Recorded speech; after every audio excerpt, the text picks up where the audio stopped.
Hello and welcome to my garden, or more specifically my blueberry patch. I put these in about 5 years ago now. There must be over a dozen plants. Sadly one of them got attacked by the wind badly last year and didn't survive, so I've replaced it with a younger one. But no, they've been very productive so far this year. I think in part because of all the damp weather we've had. They're an ericaceous plant that seem to thrive in the moisture and the damp. Oh, there's the one that just got away. But I've had 10 kilograms so far this year off this patch. I had 9.3 kilograms last year, and I don't think I'm going to double that, but it's certainly got a vast array of berries on, and I can see quite a few of them here haven't ripened yet, which I'm surprised at, but fingers crossed they'll ripen a bit more. I heard rumour we were going to have an Indian summer. Let's hope so, because the summer that we had this year, 2023, was in June. It was very dry, very warm, but in July was wet, and August hasn't been much better. And August is nearly over now. It's Bank Holiday Monday, or Public Holiday Monday for those of you who don't live in the United Kingdom. And these little berries are wonderful. They're a very rich source of antioxidants called anthocyanins, and apparently they've also got a lot of vitamin C, vitamin K1 and manganese. There's also talk about them having copper and I think other minor vitamins, but I'm not totally up to date on all that. I know there was talk about them being a superfood from a bit of paperwork I read a good while back. They were saying that they would help prevent myocardial infarction in women, which is a heart attack.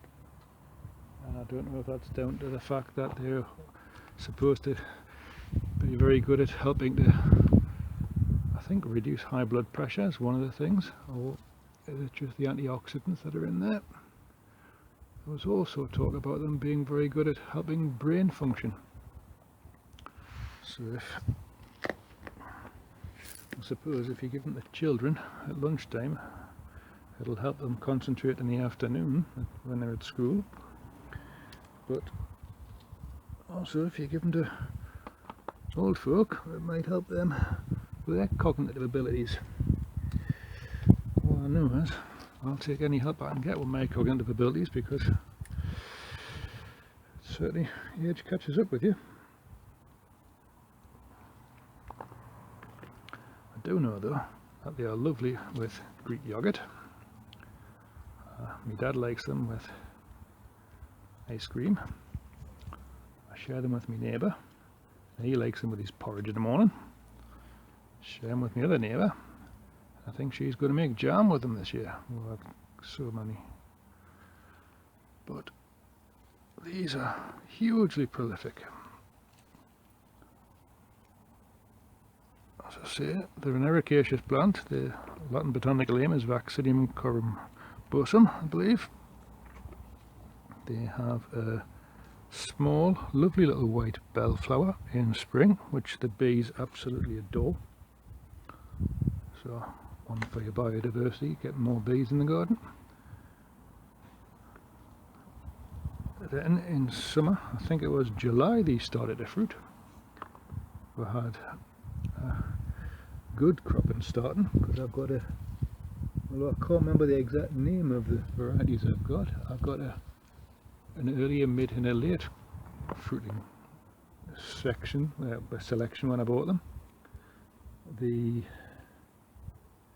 idea being I could spread it out for a bit.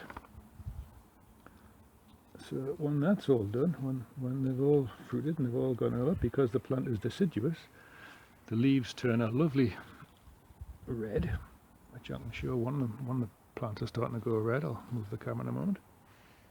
And that's going to give a nice bit of winter interest, well, autumn interest. So we've got white flowers the bees love in spring, fruit in summer, and autumn interest. What a wonderful plant they are. And they don't have many pests or disease. I mean, obviously you have to worry about the aphids, but I've noticed there's quite a few spiders like to hide in here. I'm guessing that they're eating the aphids. Also you get the good beneficial insects like the ladybirds, they'll help as well. But other than the blackbird, who comes in and takes his fair share for his breakfast, tea and evening meal no doubt, the plants are quite resilient. The ideal plant really. You put them in, you can harvest the fruit from them, and they don't take a lot of looking after. Like I say, they like to be kept moist. So, as my old friend used to say, mostly moist. The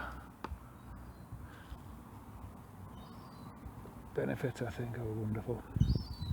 Plus, the interesting thing, when I was in Lidl earlier this week, sorry, last week it was now, I noticed they were selling a punnet of 150 grams for £1.59. That doesn't sound like a punnet to me, that sounds like a small one. But yet, outside, they had a plant for sale for £3.99. Now I forget how much I paid for these, but I didn't pay £3.99 for them when I bought them. When I got them, they were twigs in pots. And I forget the name of the nursery that I bought them from, but Twigs and Pots sounds like a good name for the nursery that they were selling, because I've had more things from them that were really small. But, you know, I'll give it this, they've certainly grown. They've certainly come along leaps and bounds. And as I say, I got 9.3 kilos last year. I got 10 kilos so far this year, plus however many I picked today. So, what can I say? Thank you, Mr. Twigs and Pots nurseryman. I take back what I originally thought about you when I got them. There's quite a bit of windfall on the ground around here as well, so hopefully the blackbird will help yourself to those. I saw the magpie helping yourself to them earlier on. I don't mind sharing. Nature's about sharing. Take what you need, let nature take the rest. That seems fair. Well, I'll call this video coming to an end about now, because you don't really want to just see the Addams Family version of gardening with the hand doing all the work. So this is the end of my first video, and hopefully there'll be more to come. I've got potatoes to harvest, I've got tomatoes to harvest, so fingers crossed. Thank you for watching this far, if you've watched this far, and if you haven't, well, you won't hear me saying thank you. Cheers now, bye bye.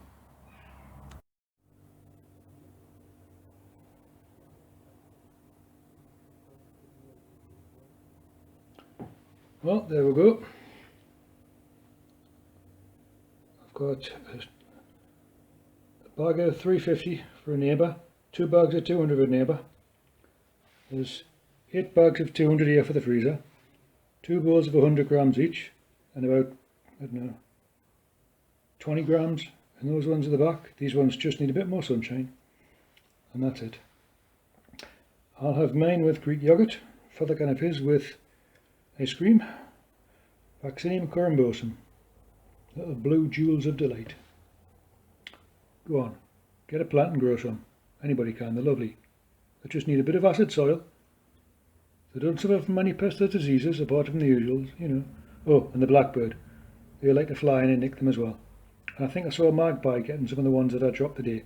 But I don't mind them picking up windfall. Just leave the ones on the plant for me. Cheers, folks.